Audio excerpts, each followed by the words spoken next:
Bhopal declaration 2 है। बहुत बहुत धन्यवाद सज्जन वर्मा जी ने जो कहा है, जी। सज्जन वर्मा जी ने जो कहा कि वो अच्छी सोच के साथ बनाया गया था, लेकिन अधिकारियों ने ठीक ढंग से लागू नहीं होने दिया था, तो क्या आपकी सरकार में भी अधिकारी तंत्र बहुत हावी था?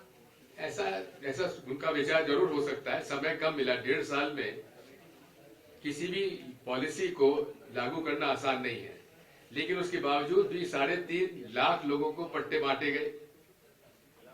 150 करोड़ के खरीद, सरकारी खरीद अनुसूचित जाति जनजाति के लोगों से हुई।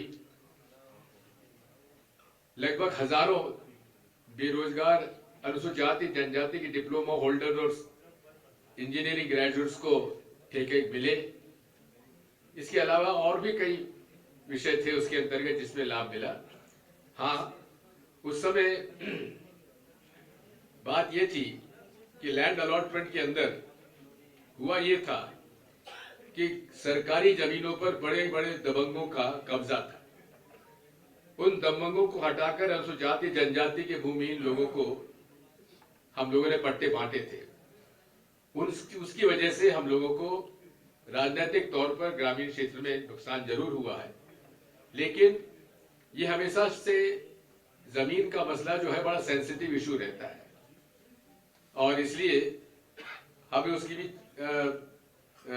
जानकारी अपने मन में रखना चाहिए। लेकिन मूल बात यह है कि आज यदि इकोनॉमिक सर्वे सेंसस जो हो रही है उसमें कास्ट बेस्ड सेंसस हो रही है, उसमें सोशो इकोनॉमिक लेवल्स का भी यदि आकलन करें, क्योंकि महंगाई बढ़ती जा रही है, बेरोजगारी बढ़ती जा रही है, इकोनॉमी की हालत ठीक नहीं है, लोग बाग परेशान हैं। आज इस गरीबी की हालत में, महंगाई की हालत में सबसे ज्यादा प्रभावित कौन सा वर्ग है? अनुसूचित जाति और जनजाति। इन वर्गों पर हमें विशेष तौर पर ध्यान देने की आवश्यकता है, इसलिए हम लोगों ने यह चर्चा की है।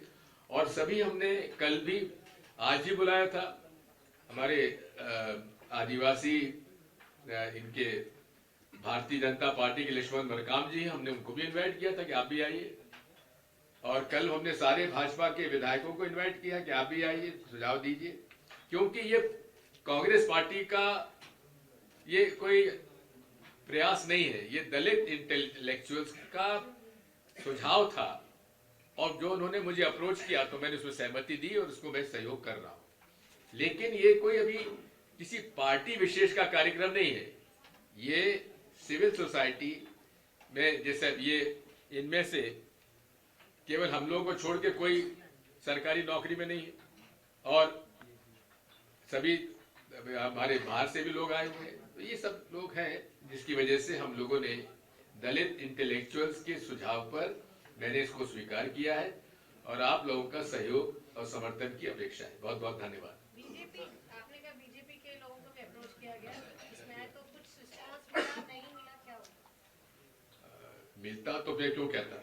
3.5 लाख पट्टों की बात आप कर रहे हैं, बहुत लंबी चर्चा हुई है, क्या नहीं है कि आज जमीन पे क्या स्थिति थी कि आप ही बता रहे हैं? बिल्कुल आप सही कह रहे हैं।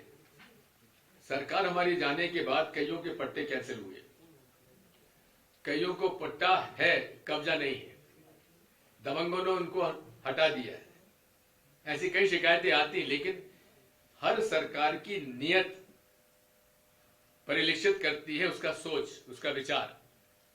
भारतीय जनता पार्टी की सरकार जो 2003 से लेकर आज तक रही है, केवल 15 महीने छोड़ दीजिए, उन 15 महीनों के अंदर कमलनाथ जी ने जिन लोगों के पास पट्टे है और कब्जा नहीं, उसको अभियान शुरू कर दिया था उनको कब्जा दिलाने के लिए, लेकिन सरकार हमारी नहीं चल पाई।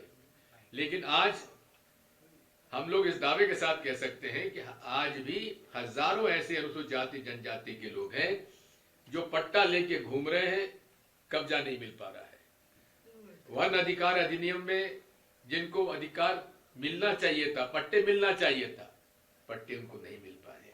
ऐसी कई शिकायतें आती हैं, उसको हम लोग इस समय पे चर्चा करेंगे। सर, आपने कहा हित की बात करी आदिवासियों के एससी, आपकी कांग्रेस पार्टी में राजा नरेश चंद्र को छोड़कर कोई भी एसटी से मुख्यमंत्री नहीं था एससी।